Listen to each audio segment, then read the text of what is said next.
Imagine buying a peaceful cabin in the mountains, dreaming of weekends filled with fresh air, quiet nights, and family gatherings, only to discover that someone else believes they have more rights to your home than you do. What would you do if a stranger barged onto your property, insisting that they had reserved it for a grand wedding, and then dialed 911 when you refused to hand it over? Today's story isn't just about property lines or neighborhood drama. It's about standing your ground, exposing manipulation, and proving that no amount of entitlement can erase the truth. Stick around until the end, because what unfolds will shock you, and it's something you don't want to miss. And if you love stories of justice, revenge, and unbelievable HOA drama, make sure to like, subscribe, and share, because you won't want to miss the next one. The story begins with Daniel, a hardworking man who had finally achieved his lifelong dream, owning a cabin nestled in the woods just outside of town. To him, it wasn't just a building with four walls. It was peace, it was sanctuary, and it was escape from the chaos of city life. He spent months renovating the place, installing new wooden decks, repairing the chimney, and even planting wildflowers along the gravel driveway. Every corner of that cabin carried his sweat, his energy, and his pride.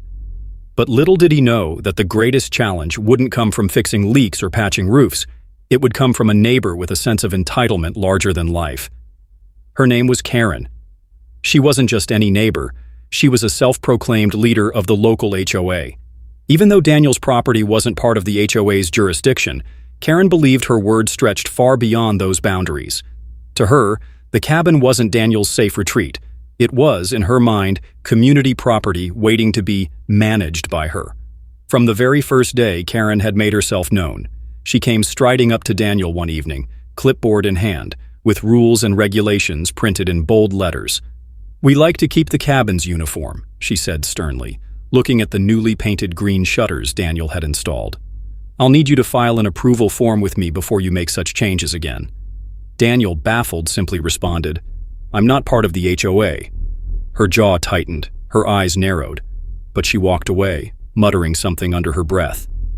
At first, Daniel thought it was over, but he was wrong. The months passed, and Daniel grew used to Karen's occasional appearances. Her complaints about the firewood stacked too high, her comments about his dog barking too loudly, or her warnings about keeping the driveway free for guest parking. Daniel tried to shrug it off. After all, he wasn't part of the HOA. She couldn't possibly have any power over him. But Karen wasn't one to accept limits. One summer afternoon, as Daniel arrived at his cabin after a long week at work, he noticed something odd. Dozens of folding chairs arranged neatly in rows across his front yard. A large white tent covered the deck, and floral arrangements lined the pathway leading up to his front door. He stopped his truck in disbelief, staring at the surreal sight. A wedding. On his property, and he hadn't planned it. Before he could even step out, Karen appeared, dressed in a flowy outfit with a wide-brimmed hat. She walked toward him as if she owned the land. "You're just in time," she said cheerfully. "The caterers will need to unload soon, and the DJ will set up by the porch. Try to park your truck down the road so it doesn't ruin the photos." Daniel blinked. "What are you talking about? This is my cabin." Karen waved dismissively. Yes, of course, but I reserved it for the weekend. My niece is getting married, and we needed a rustic venue. Everyone in the community agreed this place was perfect. It's just one weekend, and with 100 guests coming, I don't have time to argue." Daniel's jaw dropped. Reserved? For 100 guests? This was his home. He hadn't agreed to anything.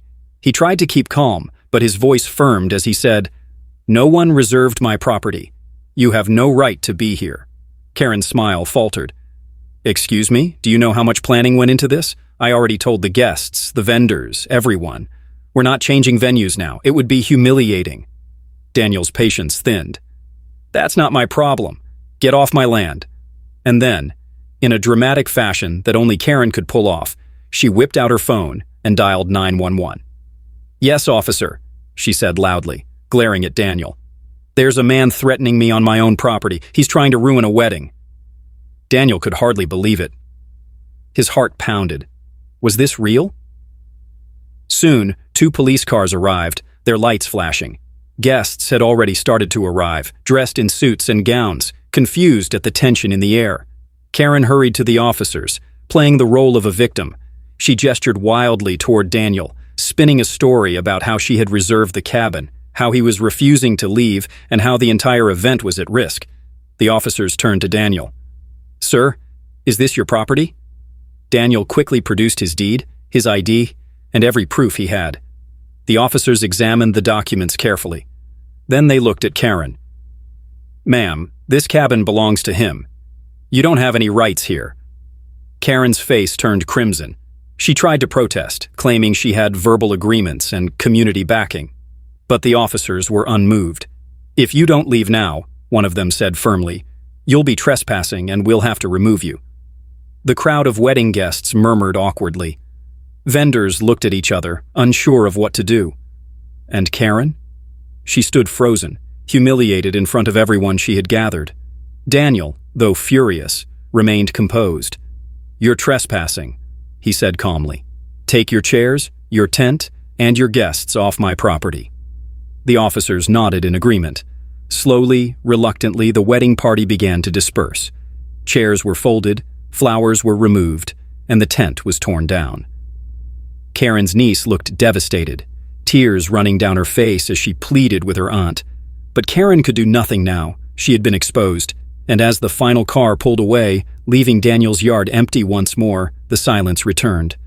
It was peaceful again, but not without scars. Word spread quickly through the neighborhood. Karen had overstepped, and this time there was no covering it up. The HOA members distanced themselves, embarrassed by her stunt.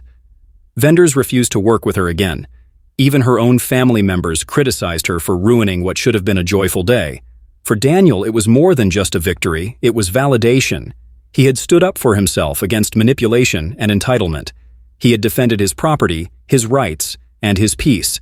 And though Karen continued to glare from across the street whenever she saw him, she never set foot on his land again.